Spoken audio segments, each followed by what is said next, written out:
Il y a de nombreuses années, alors que je faisais partie du bureau général de la Société de secours, j'ai reçu la tâche d'instruire et de former des dirigeants de la Société de secours et de la prêtrise.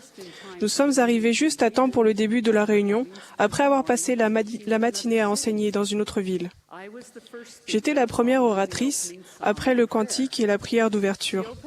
Le cantique d'ouverture annoncé était « Le temps est très court ». Je ne connaissais pas le titre de ce cantique et j'ai trouvé curieux qu'on l'ait choisi pour l'ouverture. Je n'avais pas encore pris la parole qu'il chantait déjà « Le temps est très court ». En commençant à chanter ce cantique, je me suis vite rendu compte qu'il faisait allusion au peu de temps qu'il reste pour publier le message de l'Évangile et amener des âmes au Christ. Les paroles de la 4e strophe m'ont trotté dans la tête toute la soirée et de nombreuses fois depuis. Les voici. Soyez préparés, Satan veut vous combattre. De votre mission, il connaît la valeur. Si rude est l'attaque, Jésus peut l'abattre. Son bras tout-puissant du démon est vainqueur. Son bras tout-puissant du démon est vainqueur. Le message de cette strophe est que quoi qu'il arrive dans notre vie, Jésus-Christ a le pouvoir de sauver. Par son sacrifice divin, il nous a donné le moyen d'obtenir la vie éternelle. Son œuvre est vraiment de réaliser l'immortalité et la vie éternelle de l'homme. Il nous a demandé notre assistance pour nous aider les uns les autres à accomplir ce qui mène à la vie éternelle. En septembre dernier, à la réunion générale de la Société de secours, Sœur Beck a traité de 3 choses qui pourront nous aider pour notre but d'obtenir la vie éternelle. Ce sont grandir en foi et en justice personnelle, affermir la famille et le foyer, servir le Seigneur et ses enfants. Cela veut aussi dire rechercher les pauvres et les nécessiteux et prendre soin d'eux. Nous savons que Satan va nous tenter, nous éprouver, tandis que nous cherchons à accomplir ses desseins. Mais le Seigneur a promis qu'il nous fortifiera et viendra à notre secours. Lorsque j'étais enfant, mes parents m'ont appris que mon Père céleste et Jésus m'aiment. Il m'a été enseigné que je suis enfant de Dieu. Je l'ai toujours su. Ils m'ont appris que Jésus-Christ est notre Sauveur et que nous ne pouvons être sauvés que par son intermédiaire. Il m'a été aussi enseigné que pour que ma foi grandisse, je devais prier tous les jours. En fait, je devais toujours prier. Il m'a été enseigné que si je lisais et étudiais les Écritures, ma connaissance et mon témoignage de la plénitude de l'Évangile grandiraient. Il m'a été enseigné d'aimer Dieu et que je pouvais montrer mon amour en respectant ses commandements. J'ai aussi appris, dans mon enfance, l'importance du temple. Dans ma jeunesse, j'ai appris que le fait de contracter des alliances sacrées au temple et de les respecter me garderait sur le chemin de la vie éternelle. Nous devons tous mettre ces principes en pratique tout au long de notre vie pour que notre foi et notre justice augmentent. Nous avons tous la responsabilité et la bénédiction d'affermir notre famille et notre foyer. Nous avons tous une situation familiale différente. Certaines familles sont composées d'une mère et d'un père, avec des enfants au foyer.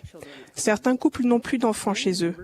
Beaucoup de membres de l'Église sont seuls, et certains sont des parents seuls.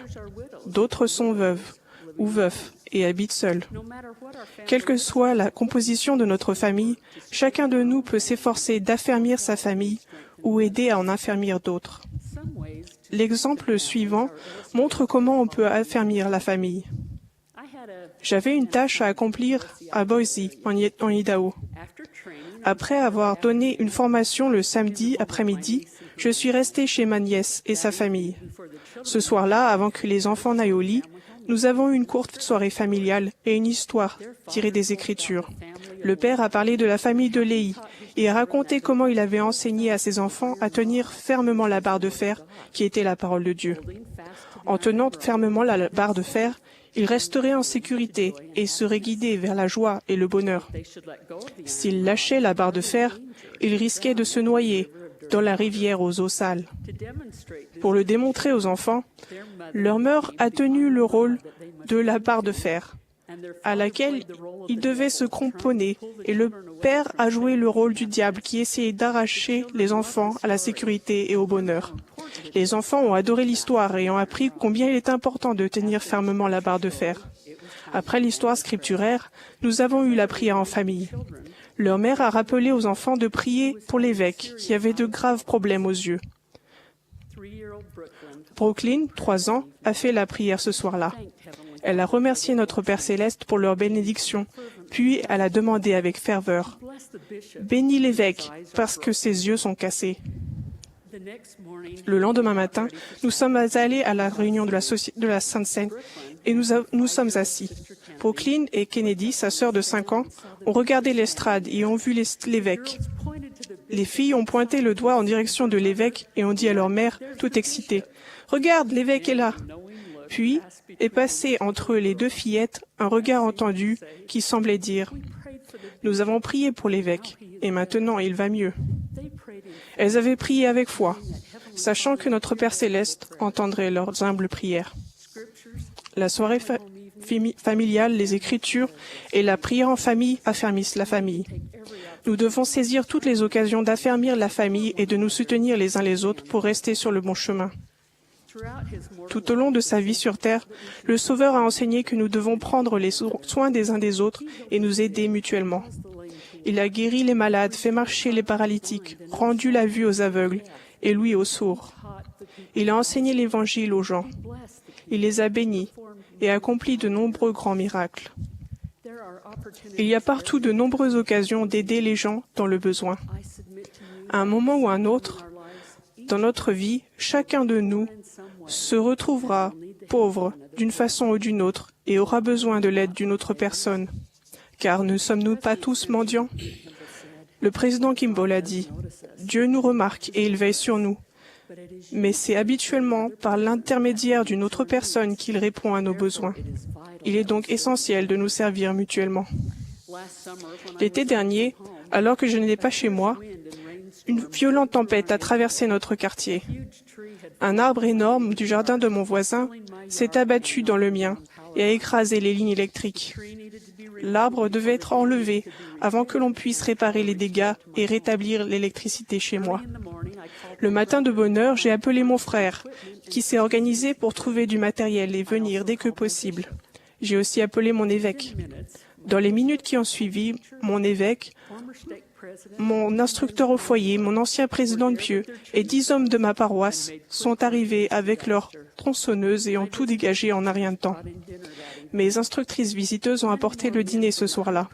D'autres hommes encore, du groupe des grands prêtres, du collège des anciens et du voisinage sont venus les soirs suivants pour nous aider, ma famille et moi, à tout déblayer.